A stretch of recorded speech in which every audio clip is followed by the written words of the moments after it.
right, in our last tutorial video, we started getting into physics in Unity. We started by learning about a couple of basic components, namely rigid bodies and colliders. And we learned that the the Unity physics engine is actually very powerful and very easy to use. A little tricky when you first get started because there's these terms that you're not sure what they're all about.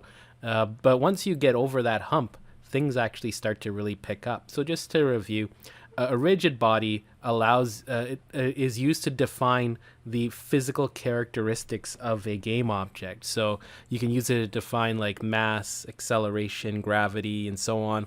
So you can set it up so that the game object is it could be underwater, it could be falling through the air, it could be on Mars, right? By just defining those gravity-based characteristics and mass characteristics. And then we got to colliders. Colliders are used to define sort of like an invisible force field defining the shape of your game object so that you can detect collisions. All right. And from there, we got into just playing around the different sizes and shapes of colliders. And we learned that between the stock colliders and the mesh collider, which is more accurate, the stock colliders like cubes, spheres, and so on are actually cheaper in performance, meaning that you can save a lot on you can save a lot on CPU usage by using those as necessary. But then there are also times where a mesh collider just is just as important. You may need to have a very valid or very accurate looking shape for your collider. Maybe you have an 8-legged octopus and you want to make sure your tentacles are all set up properly and stuff. So whatever reason, but you find that you have the different colliders to work with. And now what we're going to do in this exercise is we're going to go deeper into colliders, and we're going to learn about triggers. So triggers are used when you want to be able to not just collide with an object, but also walk through it. So when you have a collider, in general, when you collide with it, you can't pass through it. You're sort of stuck. You can walk right up to it, but you can't go through it. Whereas when maybe there's a time where you need to, such as you're passing a finish line, or you're walking through a door or whatever it is, but you may need to walk through something, and that's where triggers come into play. So you can set up a collider where you can still pass through it and use a trigger, set it up as a trigger. And then we learned about a few methods last video, like for detecting collisions and executing code with collisions. There's similar methods we're going to learn about today for that very aspect as well, but for triggers. In the second part of the video, we're going to get into raycasting, so learning how to shoot lasers or shoot objects. So we'll get into the introduction about raycasting so that we can get into the basics about it. All right, so let's begin. What we're going to continue on with the terrain world that we've created in past videos, and you can see past videos to see how we created this terrain and so on. And you'll see that we had the different game objects that were supposed to be our obstacles. Now what we're going to do is we're going to add obstacles, but they're going to be like checkpoints. So the first thing I want to do is I'm going to create an empty game object here. Create an empty. I'm going to call it checkpoints. And then what I'm going to do is I'm going to create I'll use spheres this time around. So I'll use spheres, and I'll put the sphere under checkpoints, right? And I call it checkpoint 1.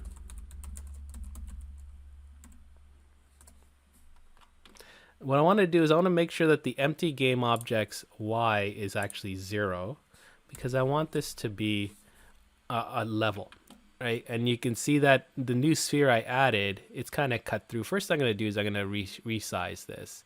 So I'm going to go with the scale tool, and I'm just going to make it bigger. And now I can raise it so it's above ground. I need to find a proper home for this. I actually want to put this like further along. So I'm going to actually move it. Oh.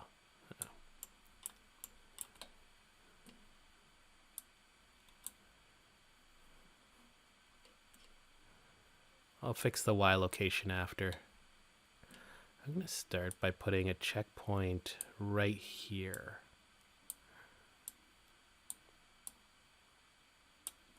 Scale a bit bigger.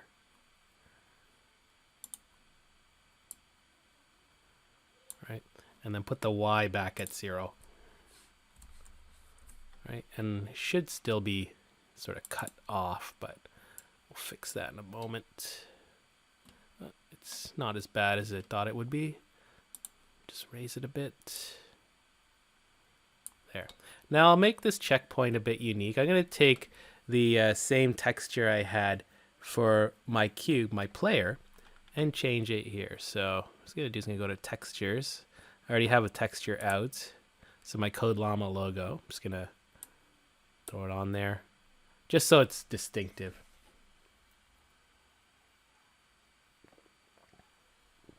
All right, and I'm just going to save my scene. Now what I'm going to do is I'm going to create a script and have that script execute every time I collide with this sphere. So I'm going to switch over to scripts.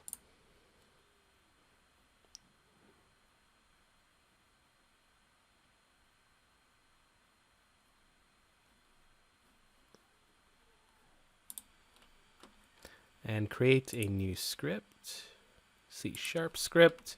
I'm going to call it checkpoint triggers.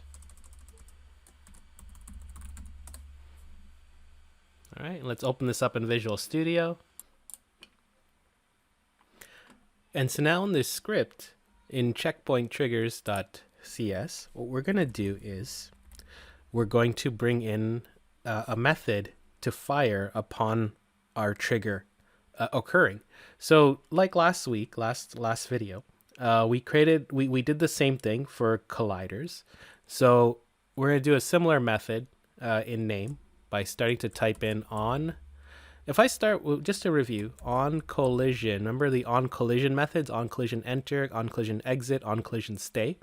Well, because I'm doing triggers and I want to be able to pass through these things, I'm going to say on trigger enter, on trigger exit, on trigger stay. They are the same. They play the exact same role as the collision or collider version of these.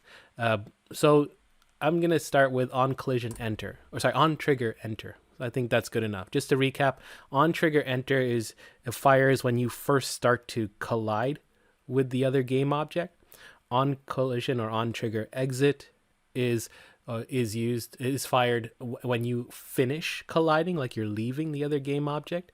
And then there's on trigger stay or on collision stay, which constantly fires while you are colliding with that game object. So I'll just start with on trigger enter. What I'll do for debug purposes is just put a print statement in to say hit checkpoint. Just so we know that, hey, these triggers are working, because triggers can be finicky if it's not done right, especially the first few times you do it. You can be like, well, why isn't it working? I've done everything right. and so usually it allows you to debug and see, did I put in the right script and so on. Now what I want to do is I want to have some code execute somewhere else in another script. So I'm going to use player prefs, and I'm going to set a value to true or to 1. And in my other script, I'll check to see if that value is 1. So I'm going to say player prefs dot set int to, we'll say checkpoint hit to 1. And what I also want to do is, with this checkpoint, I want this checkpoint to disappear once we pass through it. So I'm going to say game object with a lowercase g dot set active to false. So this line will make this current game object that this script is attached to disappear. So that's all we have, game object dot set active to false. Now you're wondering, what am I going to do with this thing in my other script? Well, what I want to do is I want to jump over to Game Scene Manager, and I want to set it up so that every time I collide with a checkpoint, I add 20 seconds to the time left. And I also want to play a special sound, right? I want to play a different sound to indicate that I've passed through or hit this this checkpoint. So we're going to do this inside Game Scene Manager. So I'm just going to save my script here, Control S to save. And I'm going to open up Game Scene Manager, which we created in a past tutorial. And I'm going to define a couple of new variables inside this script. So I'm going to start with public audio clip. I'm going to call it checkpoint sound. And the other thing I'm going to define is private int. I'm going to call it time increment and set it equal to, let's add 20 seconds to the clock every time this person collides with this checkpoint. So now inside this script, I already have a coroutine set up called lose time.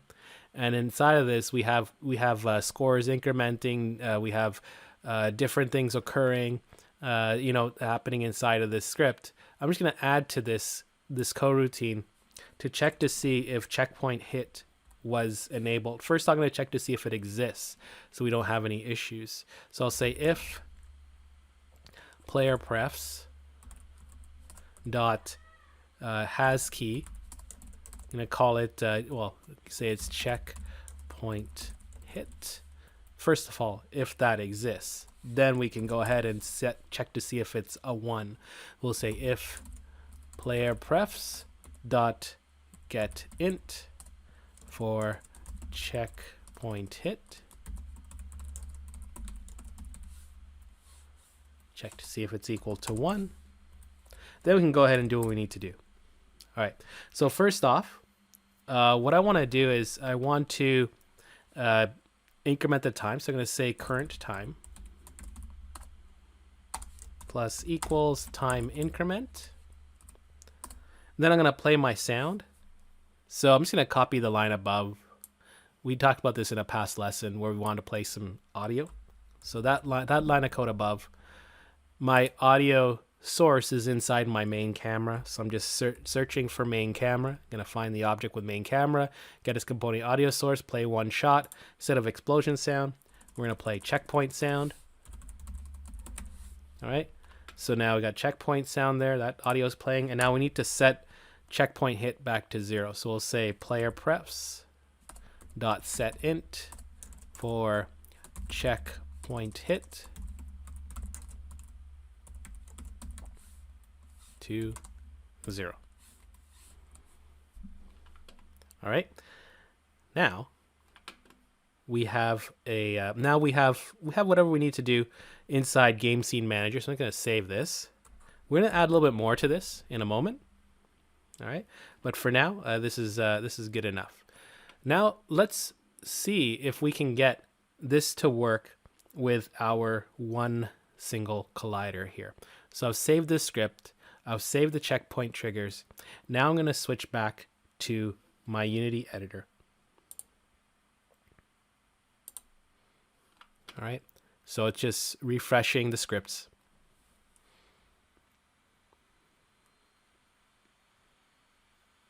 All right. So it looks like it's good to go.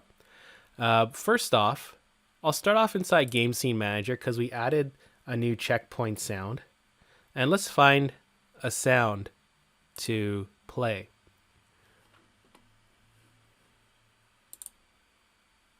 So I'm thinking like a magic spell. Let's see. Let's try this one. Yeah, why not? That sounds reasonable. So it's called Magic Spell Short Reverse 1. We had already brought in these sounds in a past lesson on audio. So we're just going to continue on and using some of the sound effects that were built into here. So I'm going to take Magic Spell Short Reverse 1, drag it to checkpoint sound. Oh, wrong one. What's this one? That's the one. Sorry. So I was going to fix that. That's it. Magic Spell Short Reverse 1. That's the one I want. Now, jumping over to checkpoint 1. All right. And what I want to do is it already has a sphere collider. Now, And now for the whole meat and potatoes of this lesson in terms of triggers. Triggers don't have their own special component. They're part of colliders.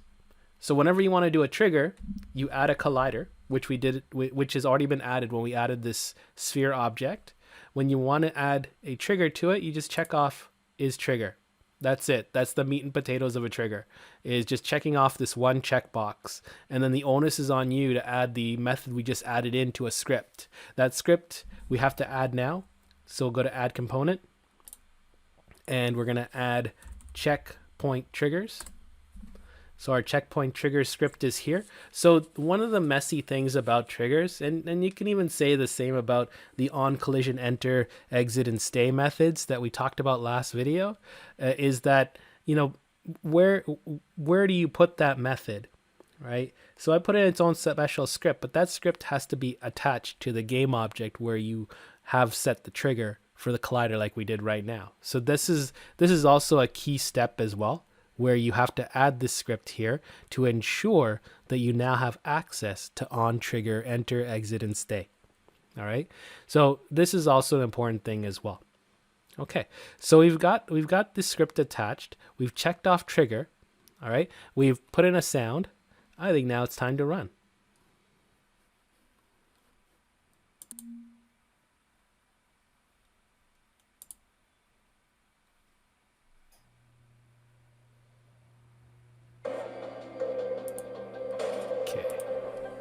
So let's head over. Oops. Oh, there is one thing I'll point out.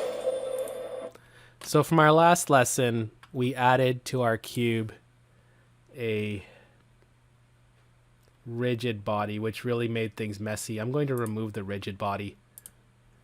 So that was just a carryover of last lesson. I just want my character to be stable, so I'm not going to worry about all that other stuff. So now let's try again. There we go. We should be able to move smoothly.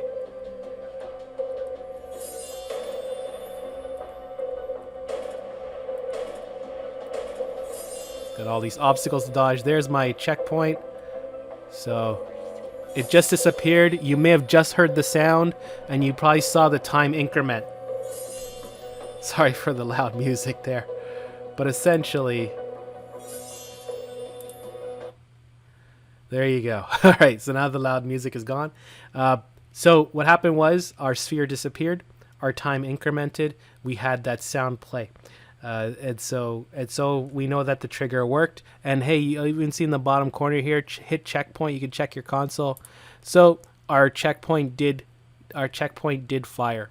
Right. Our trigger did fire. So we're able to get this up and running for this one thing.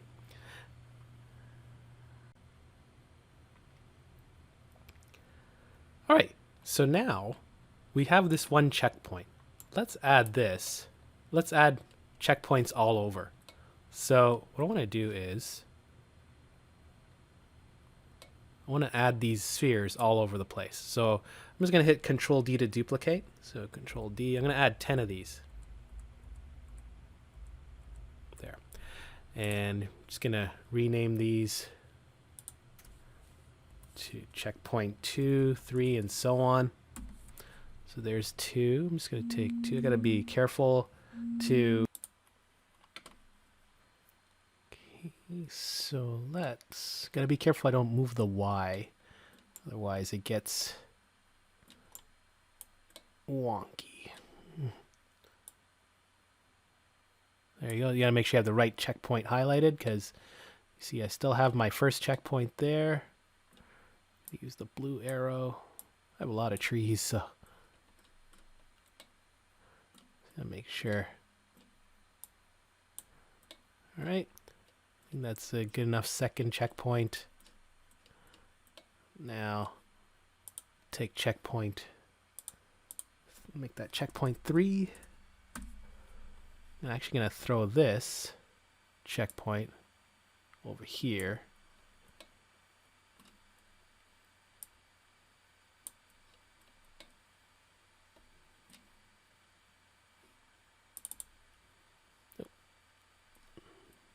doesn't look good, so gotta pull it out more.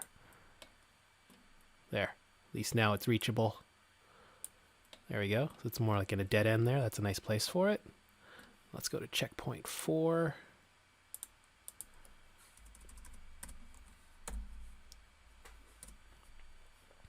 Okay.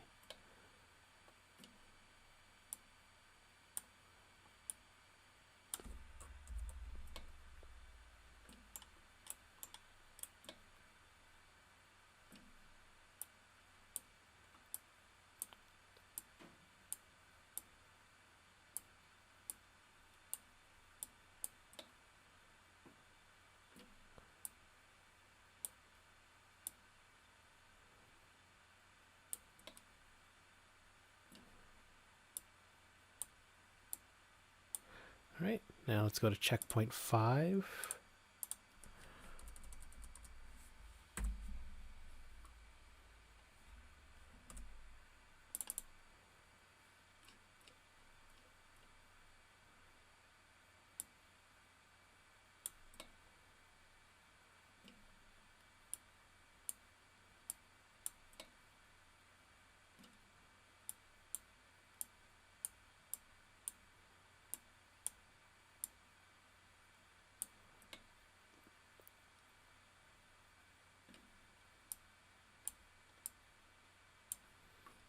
Okay, now 6.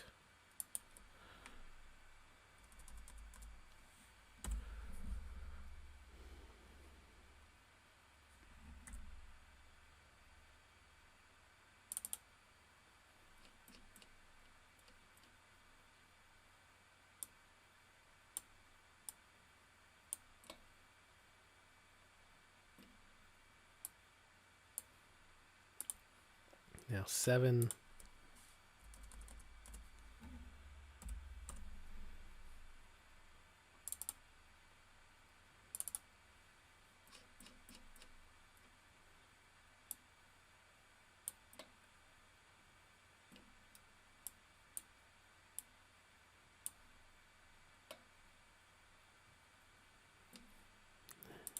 Eight.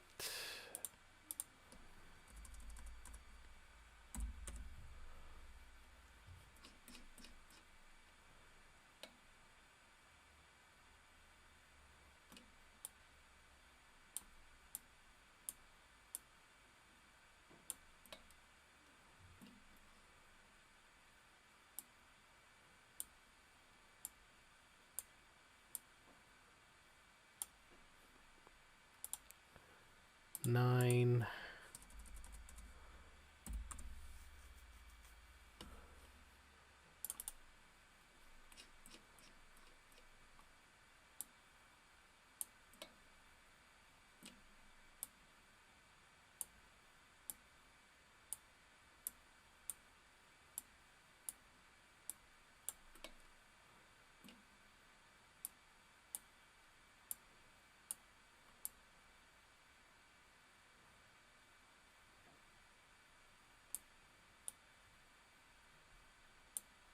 Finally 10.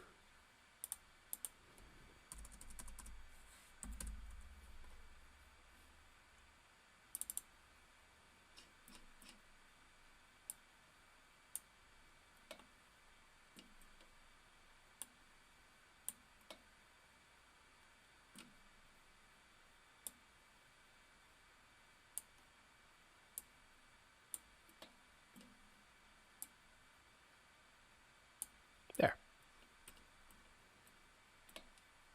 Okay, so now we have 10 checkpoints in place, and you can run through the game and you should be able to hit the multiple checkpoints. I'm just gonna hit Control S to save my scene.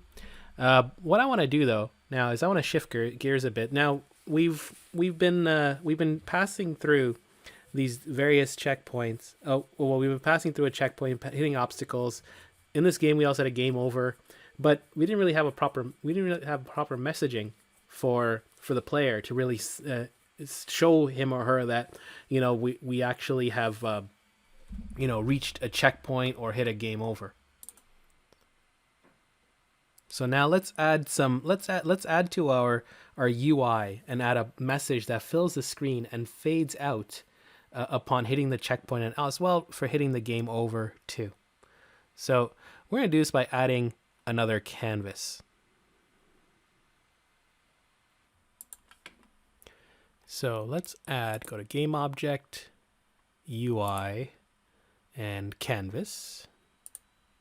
All right, I'm going to call it checkpoint canvas.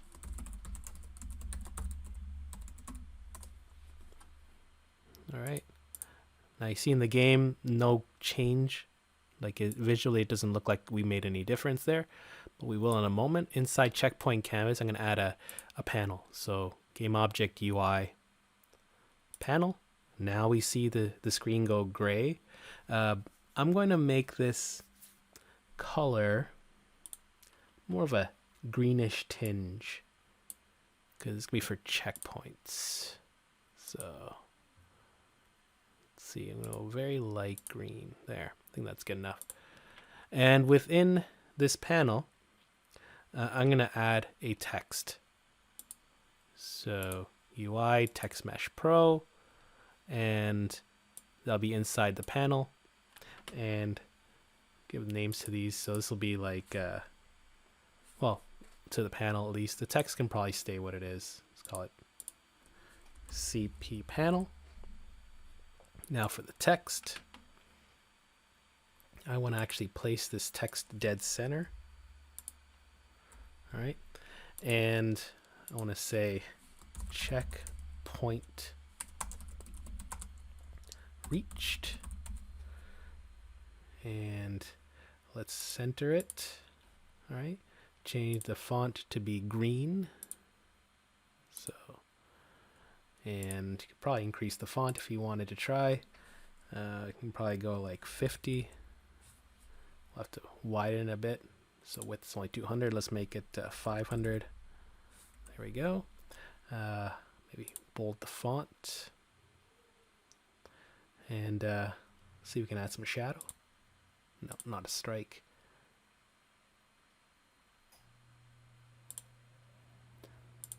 Drop shadow looks good. There we go. Checkpoint reached. I think that's perfect. All right. So now we have this canvas here. We want this canvas to fade in and out, or sorry, fade out at least. So we want it to be invisible. So I'm going to make this whole entire canvas invisible right now by unchecking it so we can see the game.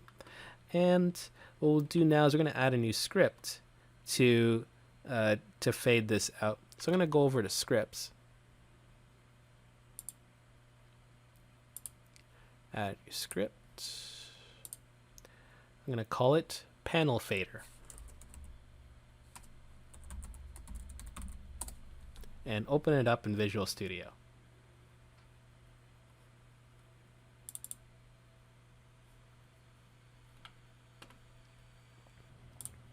All right, before we start coding, we need to jump back to our Unity editor and add one more component. So we'll let it re-import. So clicking on checkpoint canvas, even though it's faded out, we're going to add another component called canvas group. Canvas group has a special argument called alpha. Alpha allows us to fade in and out various objects. Now to fade in and out a particular canvas, we need to add a canvas group to that particular canvas, and that allows us to do fading based on the alpha. All right, so I'm just going to save my editor. Now let's jump back to our script, and let's write the code we need to write to get this thing to fade in and out. All right, so first off, I'm going to define a, actually first off, I do not need start and update, so I'm going to kill those. Start fresh. We just need one class variable, so we'll say public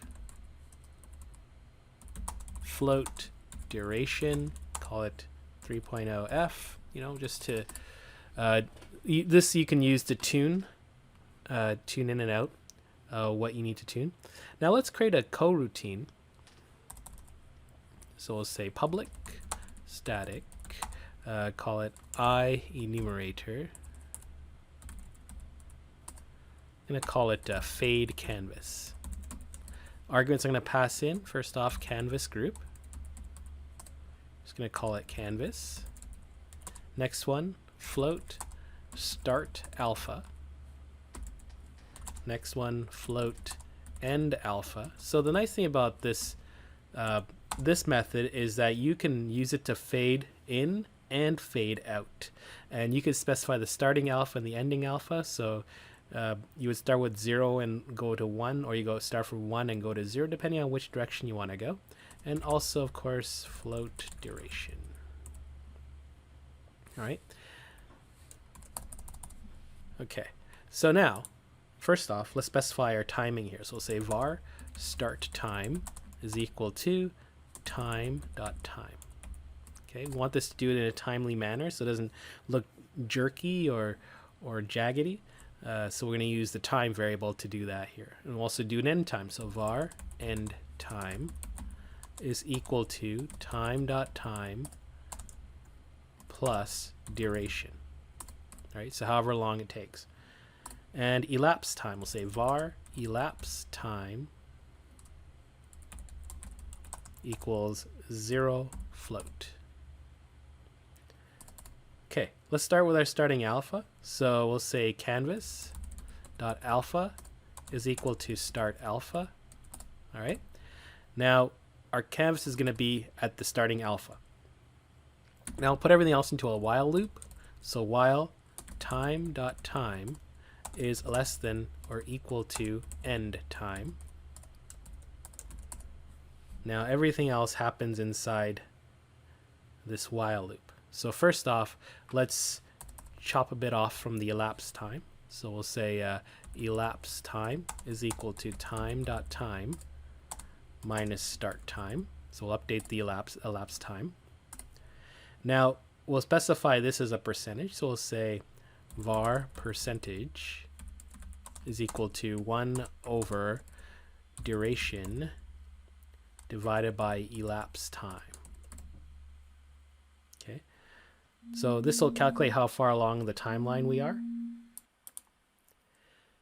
Now let's begin our fade portion, whether we fade in or out. So we'll start with fading out. So we'll say if start alpha is greater than end alpha, meaning we're going to do a fade out, then let's chip away at the canvas's alpha. So we'll say canvas.alpha is equal to start alpha minus percentage.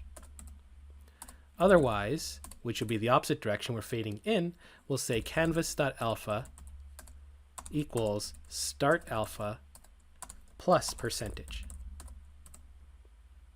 Okay? And then what we'll do is we'll now wait for the next frame. So we'll say yield return new wait for end of frame. So this will now pause execution of this coroutine until the next frame. So if it's like 30 frames per second, it'll just wait for the next frame, right? Now outside of this while loop, we'll say canvas.alpha is equal to end alpha. Okay, so if we get towards the end of the percentage and we find that, you know, it's still not off, we're still not done yet, we'll just, you know, end off the alpha at the end alpha at that point. At that point, it's probably close enough that it's not perfect. So at least that way it'll get us to where we need to get to. So this will complete things. So this kind of forces the alpha at the end. All right, so we got this coroutine here for fading the alpha. Let's create some generic methods inside of here to fade in and fade out so it's easier for us to use. So I'll start with the fading out method. Public void, I'm going to call it fade out.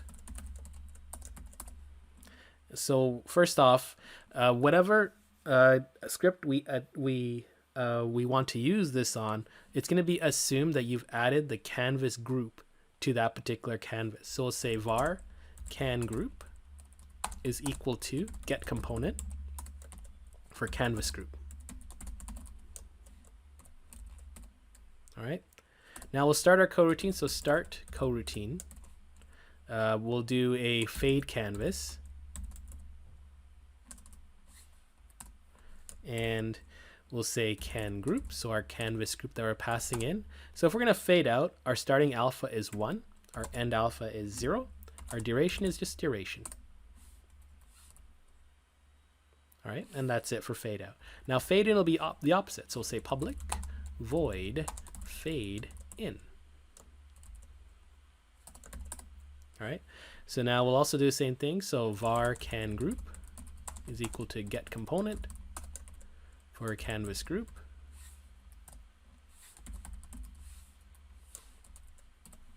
And we'll say start coroutine for fade canvas.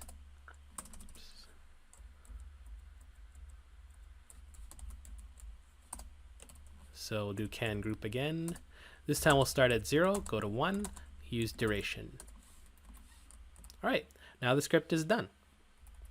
So this is a very handy script to have on you for adding some professionalism to your game. So be able to fade in and fade out your messaging. And so that extra canvas you just added was just a bit of messaging to help the user understand what just happened in the game. So we save the panel fader. Control S to save. So now let's apply this this code to back to our game scene manager, where we had just added this if block and we decremented the time, or incremented the time. We played our checkpoint sound. Let's also call this method. So we're going to say game object dot find checkpoint canvas dot get component panel fader dot fade out. Now it will call the fade out method, but we have to do one other thing. We didn't add panel fader to the checkpoint canvas.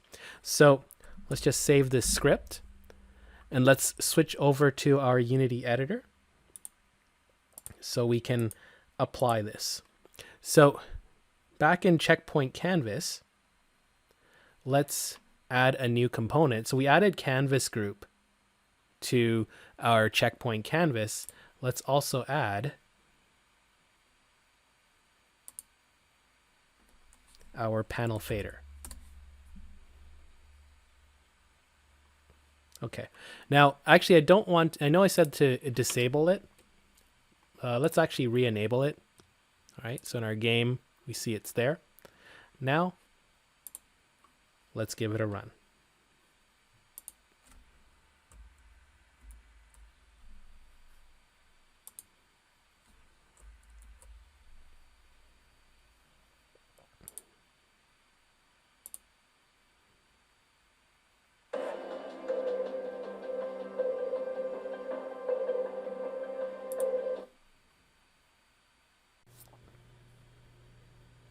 All right, now before we start, there was one little error in the code. We just have to make one quick fix, and that is to say that elapsed time is equal time.time minus start dot. Now originally it said alpha, and so it's actually time.time minus start.time. So let's just fix that. So this is the correction you have to make here in your script.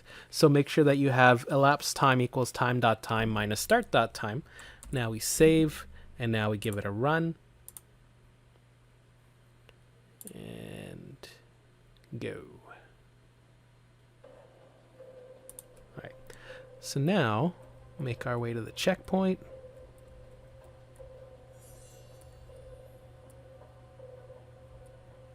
And there you go, our little message, checkpoint reached.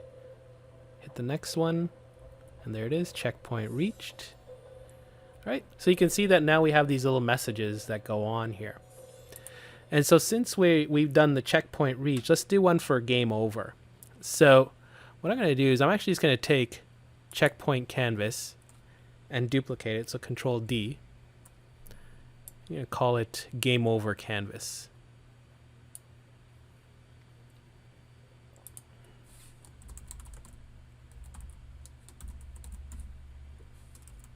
And let's change the text on game over canvas and also the panel. So call it GO panel.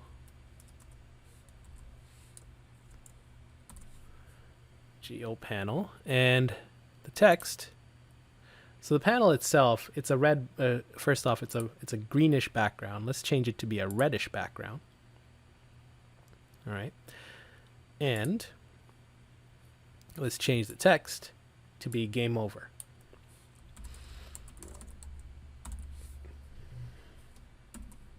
All right, so now we have game over for the text. Now what we can do is, and it already has everything attached to it, so because we duplicated it, it has panel fader attached to it, it has a canvas group out, and it's alpha to 0.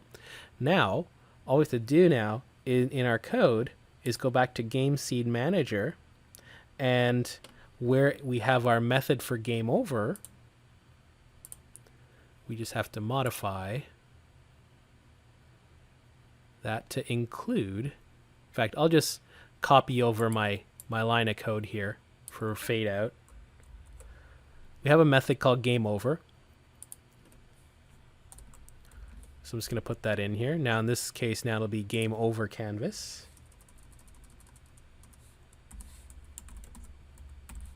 And panel fader will now fade in.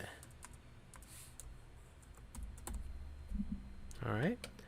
So now we should be able to have this game over message appear in the game. So now we save that. Just jump back to our game, run it again.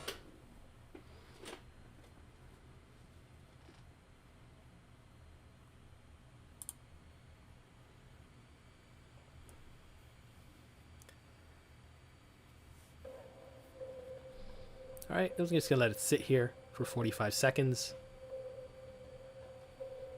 And we'll just zoom ahead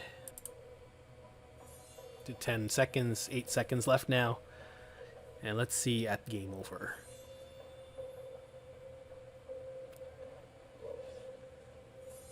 And there we go. I didn't change game over to be red. I probably should change that text too, but you get the idea, is that now we have a game over message that that appears at the end of the game.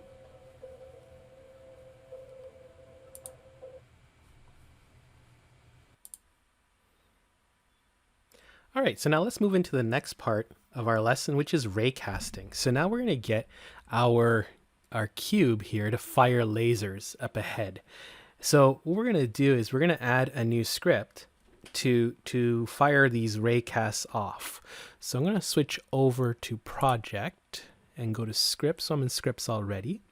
And the script I'm going to create is called, so we'll do C# script. We'll call it Raycast Shooter.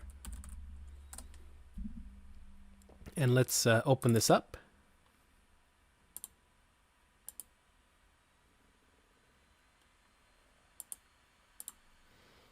All right, so let's start by defining some variables that we're going to be working with. A couple I may not get to today in this lesson, but it's still nice to have, so you can actually do something with it. So for example, like public int gun damage, which is set equal to 1, so like 1 damage for every time it gets hit. We'll say public float fire rate equals 0.25f. Now the idea behind this variable is that we're going to be hitting the space bar to fire up ahead. We want to have a bit of a gap between firing, so that it looks like the laser has stopped firing and then started again. So we have a little minute gap between hits, right? So you can actually see the laser, disappear for a sec.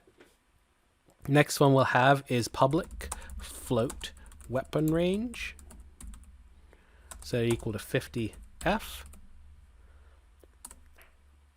So we'll see how far ahead the weapon can fire. The laser will fire. At that point, it'll stop firing at that point. So 50 units ahead. Now public float hit force is equal to 100f. So 100 is, so we'll give it a force of 100. We've got the semi. All right. Now we need a transform. So public transform.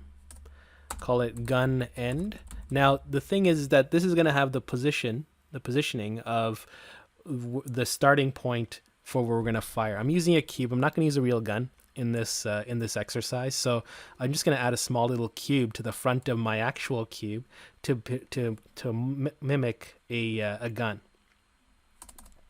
Right.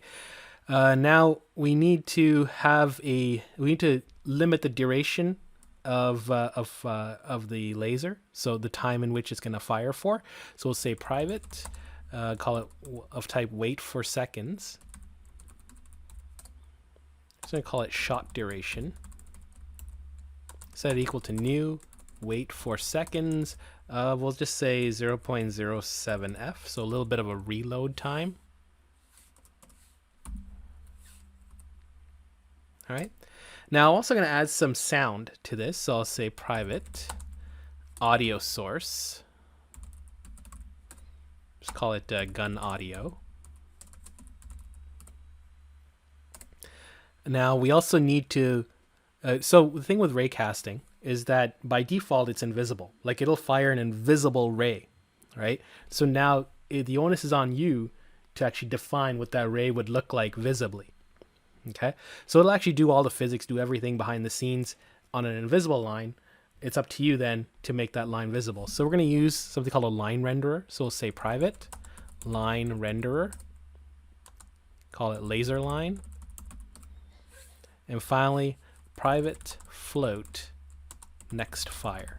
All right. Okay, so now let's start off by specifying our line renderer and our gun audio. So we're going to say laser line is equal to get component of line renderer. So we actually have to add a line renderer component to the game object that this script is going to be attached to. The other thing is we need to connect to our audio source. So we'll say gun audio is equal to game object dot, well, with a capital G that is, dot find game object with tag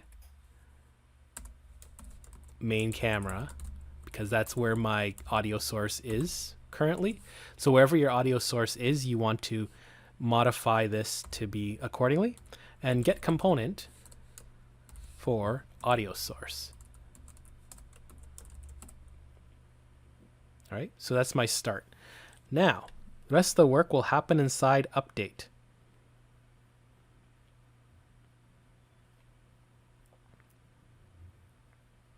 So first thing I want to do is I want to set it up so that when I hit the space bar, it's going to fire. So we'll say if input dot get key down for key code dot space and time dot time is greater than next fire. So we have a little bit of a gap there between firing.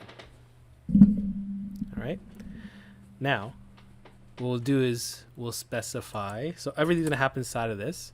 We'll say next fire is equal to time.time plus fire rate. All right. Now, I want to actually play a sound effect at this point. So what I'm going to do is I'm going to add a coroutine to play the sound, and to also fiddle with, essentially fiddle, poor choice of words, but fiddle with the laser line. So I'm going to say private enumerator, call it shot effect. So it'll handle the effects both visually and audio as well. So we'll say gun audio dot play.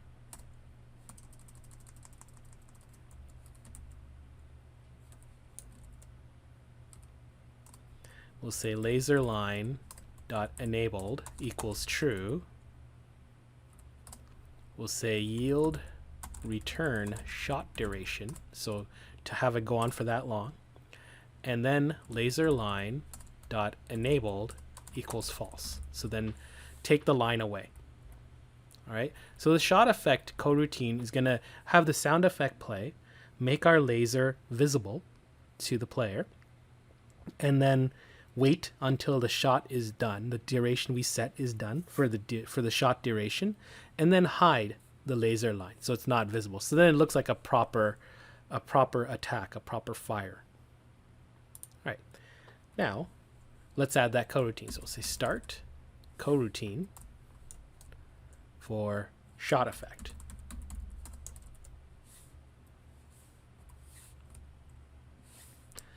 Now, we'll add our raycasting portion. So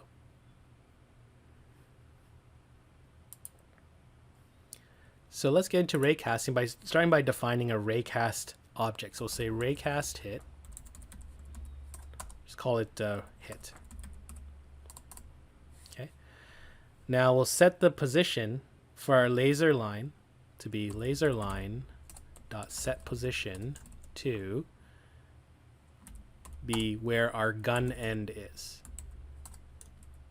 So gun end dot position. All right, so that's our starting point. Now we want to cast it.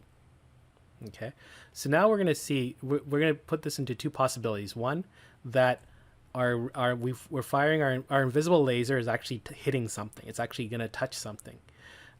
So if it is, then we want to fire a transform forward. So we'll say if physics dot raycast for transform dot position. So whatever this script is attached to, that's our starting point. Then we'll say transform dot forward. So we want it to go forward, comma, out will be hit. So we want our raycast hit object to receive the results of this method call, and weapon range.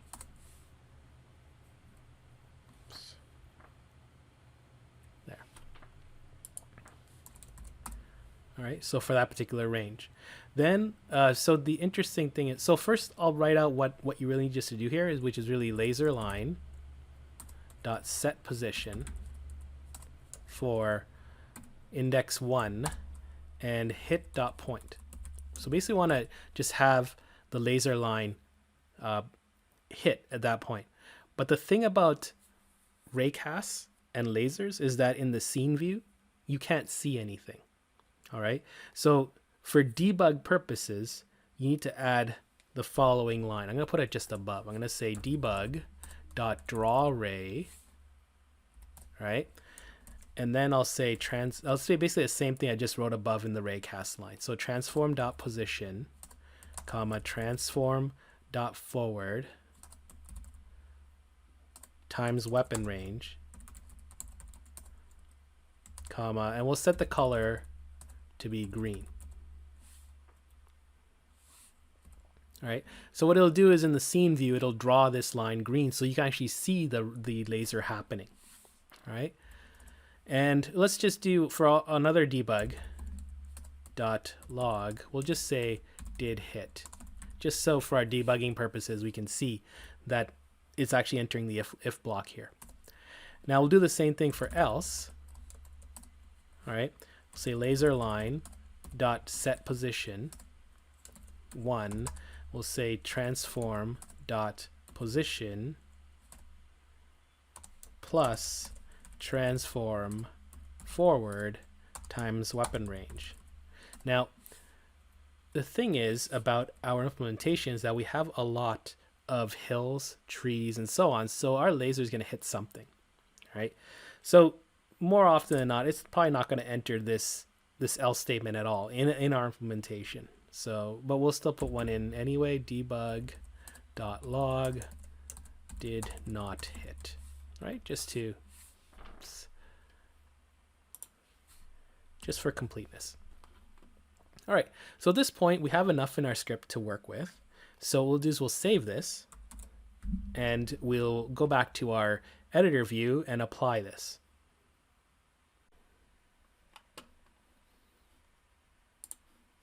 Okay, so now what we're going to do is I'm going to focus back on the cube, our player, essentially.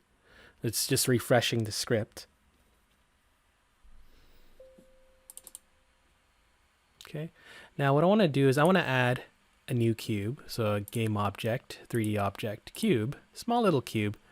And I want it placed inside my player. So I can put it right at the top there. And, oops, drag the wrong thing. There you go, I'm dragging the right thing now. Just gonna place it in the right place. I'm gonna call it, well, call it gun end. All right, now I want this to be placed just at the front of my cube. There we go.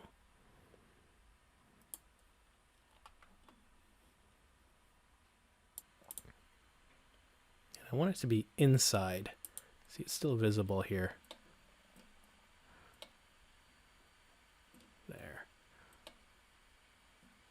So, I'm just gonna, first off, I'm gonna shrink it a bit. And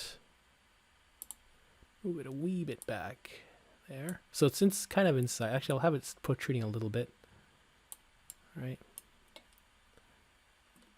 So that just in case if it doesn't deflect onto itself and consider it a short hit there.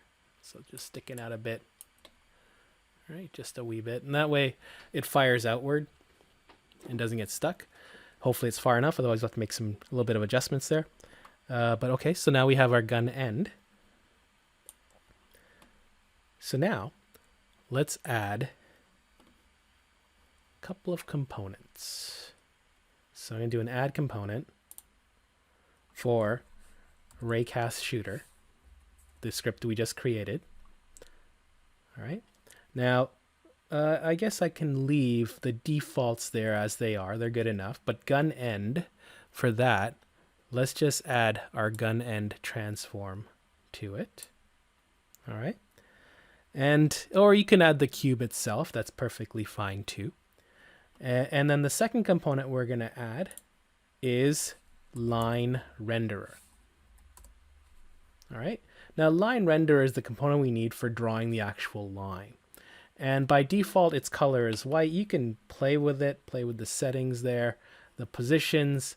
You may notice in Unity documentation the position, the start and end positioning as of today, it's not completely up to date. But if you wanted to play with start and end positioning, this is the size, the position and size argument is what you'd play with. But we're going to leave it at the default values. And what I want to do is I just want to play with the color. So you can actually play with the color here. Instead of having a white ray, you can actually fine tune the ray to be whatever color you want. I mean, you can go with a red ray. I mean, I'm going to be focusing all my energy in terms of in the scene view. So I'm not even going to pay attention because it's kind of challenging to pay attention to the way we have the game set up. But it should fire like reddish white rays in the game view. I'd have to move around the follow camera a bit and tune that. I don't want to do that right now. So I'm going to be focusing on the scene view to show you that it's actually firing lasers. All right. So now we have our line renderer attached. We have our script written. So now it's time to fire this thing. So I'm going to zoom out. Give you a bird's eye view on the scene view of what it looks like. And I'm going to hit play.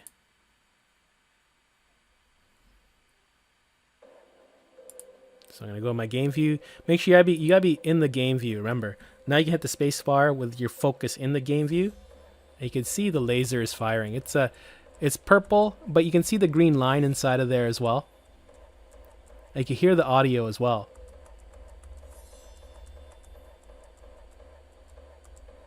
So you can see, so there you have it. Now you have lasers that you can fire from your hero. All right. So you can play around with it. You could probably expand upon it to the trigger to try and get the trigger to fire so that you're firing at the trigger to get your obstacle to disappear. All right. Right. But essentially now you have lasers that can fire away. There's game over.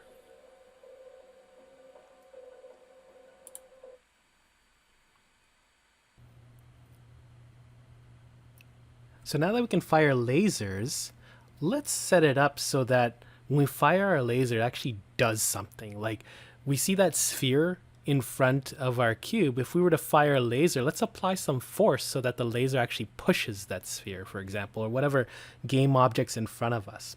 So what we'll do is we're just gonna go back to our code for a moment and make one small tweak inside our physics raycast if block there. We're going to say if hit.rigidBody does not equal null, meaning that whatever our raycast is hitting, whatever object we're hitting, if it has a rigid body, we're going to make it move. So we're going to say hit.rigidBody.add force by saying negative hit.normal times hit force. So that hit force variable we added at the top, give it a little bit of force, right? Give it a bit of a nudge. So let's hit save. And let's go back to our game. See what happens. So now it's just going to refresh the script. Let's hit run.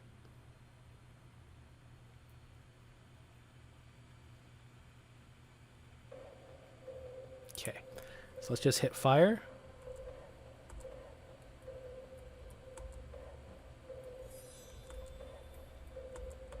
There you go. Now it's pushing the sphere. We have to be within range. So let's see here if we can make things move. It might be just above.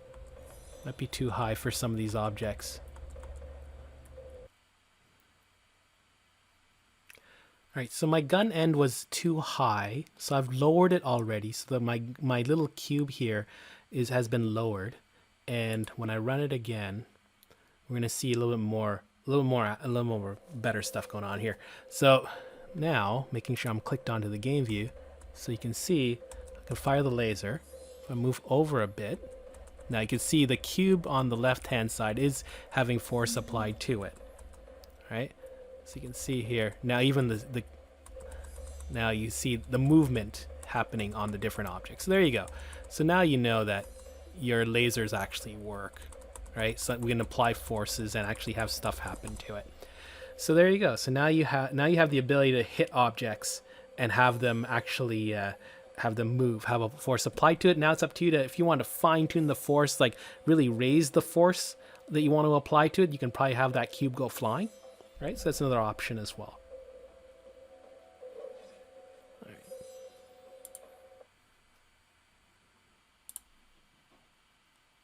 All right, so now the last thing we're going to do in this exercise is we're going to set it up so all of our obstacles will disappear after 3 hits from the laser. So we just showed a moment ago that we can start moving these objects just with a little bit of force. Well, let's make them disappear after 3 hits, and you can set whatever hits you want so that you can actually make the thing go away. So I'm going to look at adding a new script. So I'm going to say new script. I'm going to call it damage control. All right, and I'm going to open this up inside Visual Studio.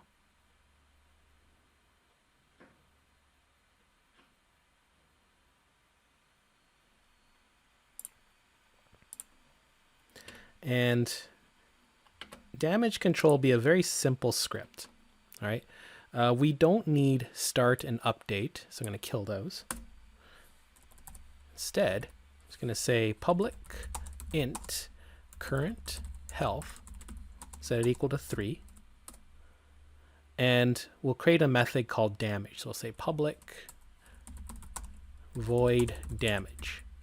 We'll say int damage amount. All right. And so what we'll do is we'll say current health minus equals damage amount. All right, so you can specify how much damage you want to apply. We'll probably just go with 1 for the default, just to keep it simple. And then what we'll do is we'll just say if current health is less than or equal to 0, then game object, lowercase g, dot set active to false. Very simple script here. That's it. All right. So after 3 hits, basically when you hit 0, you make the current game object disappear. So we'll do is just do Control S to save that script, and we'll switch over to our Unity editor and apply this script everywhere we want to apply it. So I already have obstacles I created from the last exercise when we did colliders and rigid bodies. So now let's expand upon our obstacles. Just click on each individual one. We're going to add a component called damage control to each individual one. So there's one right there. Another one. Another one. Finally, another one. Okay, so now all my obstacles have this. And I could probably add these to the checkpoints too, and you could probably try that out after. But we have enough to run now.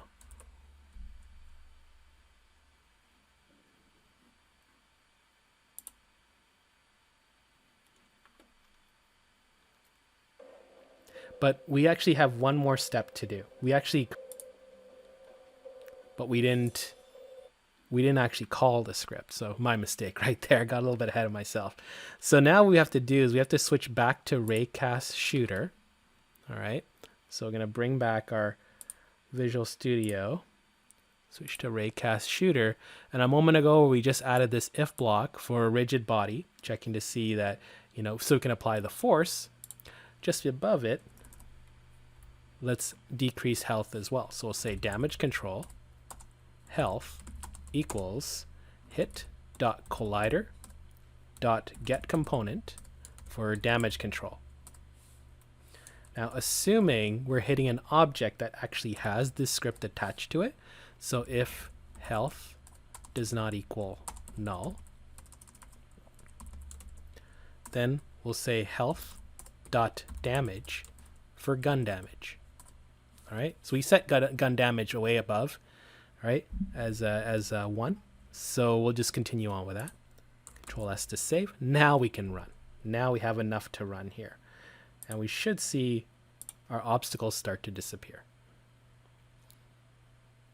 So once it's done, it's import.